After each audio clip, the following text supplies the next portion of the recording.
Se um dia você sentiu que a vida é um quebra-cabeças que nunca se encaixa, eu conheço um livro que vai mexer com você. Fernando Pessoa e o livro do Desassossego é o tema do nosso vídeo de hoje. Então fica aqui, porque eu tenho certeza que você vai gostar de conhecer um pouco mais sobre o autor e uma das suas obras mais fascinantes e introspectivas da literatura portuguesa.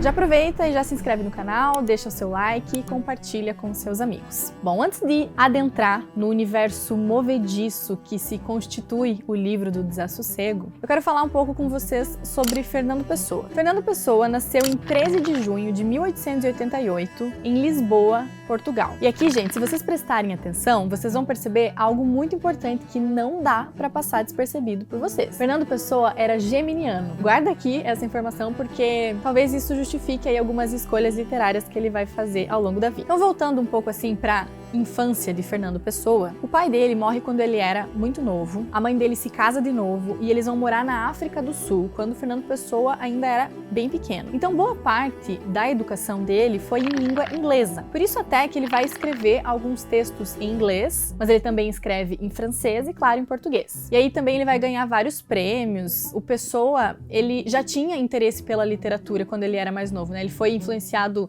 por Shakespeare, por Byron, Homero também, né? Uma referência um pouco mais antiga. Então ele começa a escrever cedo, ele tem algumas aspirações assim de estudar em universidades britânicas, mas ele acaba não conseguindo. E aí então ele volta para Portugal quando ele tinha 17 anos. Aqui nós temos o início da carreira do Fernando Pessoa. Ele vai se matricular numa faculdade de letras e aí ele vai começar a traduzir, né? Vai trabalhar com literatura, vai fazer crítica literária, vai integrar editoriais de algumas revistas. Então a gente pode considerar então que o Fernando Pessoa, ele foi bastante ativo entre os anos finais do século XIX e o início do século XX. E aqui vem algo extremamente importante para a gente entender o livro do Desassossego. Eu não sei se vocês lembram, Fernando Pessoa, na verdade, criou vários heterônimos, ou seja, personalidades criadas pelo próprio autor, com vida própria, data de nascimento, falecimento, com profissão, perspectiva de vida, estilo de escrita. Então são outras personalidades que assinam diversas das suas obras. Até a gente pode citar os mais conhecidos heterônimos de Fernando Pessoa, que é Alberto Caeiro, Ricardo Reis, Álvaro de Campos. Todos esses são heterônimos, ou seja, Fernando Pessoa, ele vai criar esses autores que, por sua vez, criam suas próprias obras. E aqui, só para ficar bem claro, heterônimo é diferente de pseudônimo. Se vocês assistiram o vídeo que eu falo sobre as irmãs Brontë,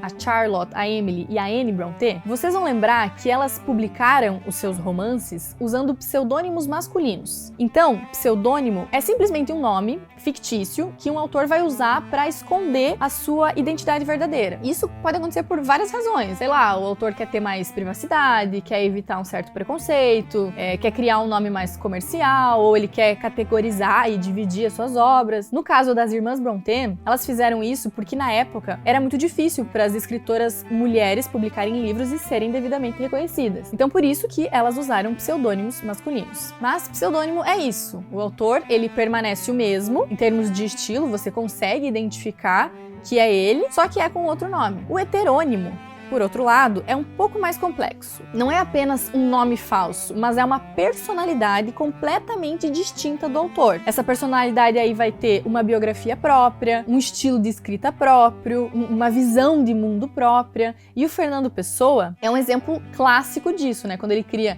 Alberto Caeiro, Álvaro de Campos, Ricardo Reis e tantos outros heterônimos. Entendido isso, vamos complicar um pouquinho mais. No livro aqui do Desassossego, nós temos como autor o Bernardo Soares, que é considerado um semi-heterônimo de Fernando Pessoa. Ou seja, é como se fosse um fragmento da personalidade do Fernando Pessoa. Não chega a ser outro autor, criado do zero por ele, até porque ele fala assim que o Bernardo Soares é ele mesmo, só que sem o raciocínio e a afetividade. Tem isso aqui. Eu até achei complexo, né? Fiquei pensando, se eu tentasse escrever qualquer coisa sem raciocínio e sem afetividade, se eu conseguiria escrever alguma coisa, né? O que ia sair? Não sei, me conta aqui nos comentários o que vocês acham disso e venha me dizer se isso não é uma coisa de alguém que é geminiano mesmo, né? Já mostra aí toda a sua fragmentação. Mas falando sobre o livro, Livro do Desassossego é um livro que ele é escrito em prosa, que vai contar a vida sob a perspectiva do Bernardo Soares, que é esse heterônimo, e ele é um homem comum, um homem solitário, ele mora ali na Rua dos Douradores, Letras, em Lisboa. A profissão dele é guarda-livros, ele trabalha num escritório na mesma rua, ali da casa dele. E aí, então, nesse livro a gente tem algumas narrativas, que são relativamente poucas, assim. O autor vai contar um episódio ou outro no trabalho, no restaurante, mas a maior parte do tempo é a reflexão e a dissociação total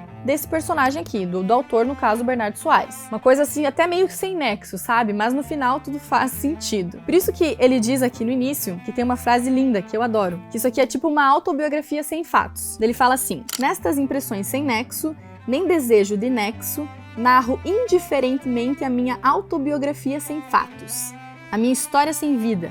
São as minhas confissões. E se nelas nada digo, é que nada tenho a dizer. Bem forte, né? Uma opinião pessoal minha. Eu sinto que essa obra, ela tem algo assim até meio paradoxal, que diz respeito a uma despretensão. Por que eu tô falando isso? Porque, por mais que pareça ser um típico livro de cabeceira, né? Inclusive ficou na minha cabeceira por muitos meses. Você lê ali um pouquinho por dia e tal, tem esse negócio da reflexão, umas doses diárias, assim, de sabedoria. Parece, né, que o autor quer aconselhar você e deixar algo útil aí para a posterioridade. Ao mesmo tempo que significa isso, você tem a impressão que ele escreve por escrever. Às vezes, eu sinto que o único desejo aqui do autor é encontrar algum tipo de sossego depois de pôr as palavras no papel, como se fosse um diário mesmo, sabe? Que você tá lá desabafando da tua vida, coloca tudo no papel, a tua angústia, e depois você vai guardar na gaveta e não vai mostrar pra ninguém. Pra mim, significa isso. Isso fica bem evidente nesse trecho aqui que eu separei pra vocês. É que a prosa ou o verso que escrevemos, destituído de vontade de querer convencer o alheio entendimento ou mover a alheia vontade, é apenas como o falar alto de quem lê, feito para dar plena objetividade ao prazer subjetivo da leitura. E aí aqui ele segue, né? Tem mais uma parte que mostra isso. Se o que deixar escrito no livro dos viajantes puder, relido um dia por outros, entretê-los também na passagem será bem. Se não o lerem, nem se entretiverem, será bem também. Então é um pouco disso, sabe? Não importa muito o que acontece na vida desse sujeito, se o dia foi bom, se o dia não foi bom, até porque ele não tem uma vida assim admirável, sabe? É uma vida solitária ali, né? De um guarda-livros. Parece que ele não quer provar nada pra ninguém ou ensinar alguma coisa pra alguém. Parece que o que importa aqui é como isso vai ser expresso literariamente. Então, outro trecho que vai expressar isso aí, né, o que ele acha sobre colocar no papel as coisas, é esse aqui, que eu gosto muito também. A literatura, que é a arte casada com o pensamento e a realização sem a mácula da realidade, parece-me ser o fim para que deveria atender todo o esforço humano, se fosse verdadeiramente humano, e não uma superfluidade do animal. Creio que dizer uma coisa é conservar-lhe a virtude e tirar-lhe o terror. Os campos são mais verdes no dizer-se do que no seu verdor. As flores, se forem descritas com frases que as definam no ar da imaginação, terão cores de uma permanência que a vida celular não permite. Mover-se é viver.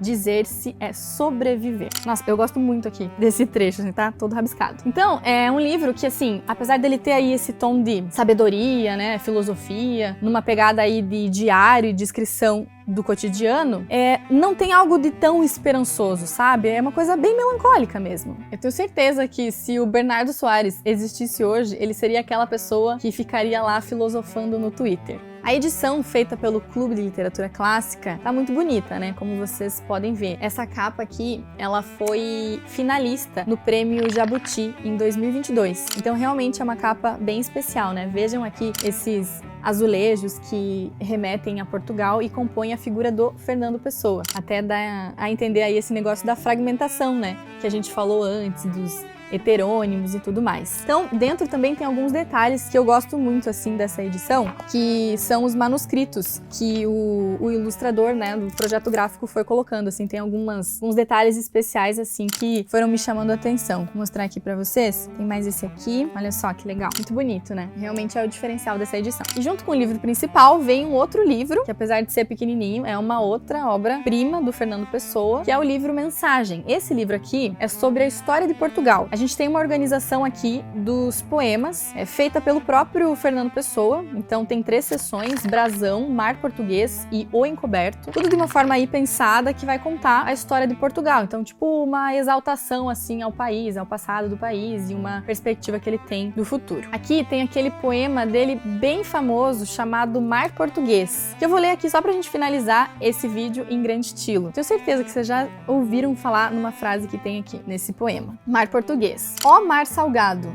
quanto do teu sal são lágrimas de Portugal. Por te cruzarmos, quantas mães choraram, quantos filhos em vão rezaram, quantas noivas ficaram por casar, para que fosses nosso, ó mar. Valeu a pena? Tudo vale a pena se a alma não é pequena. Quem quer passar além do bojador tem que passar além da dor. Deus ao mar o perigo e o abismo deu, mas nele é que espelhou o céu. Então, se você está em busca aí de uma leitura para fazer você refletir profundamente sobre a vida, sem esperar uma história tradicional com começo, meio e fim, fica aqui a nossa recomendação, que é a essência, né, do Desassossego em Palavras. Eu juro que parece que você vai se perder aí num momento, mas depois parece que você vai encontrar algo novo sobre si mesmo. Então eu tenho certeza que vocês vão gostar. E não se esquece de se inscrever aqui no canal e deixar o seu like. Boa leitura e até a próxima!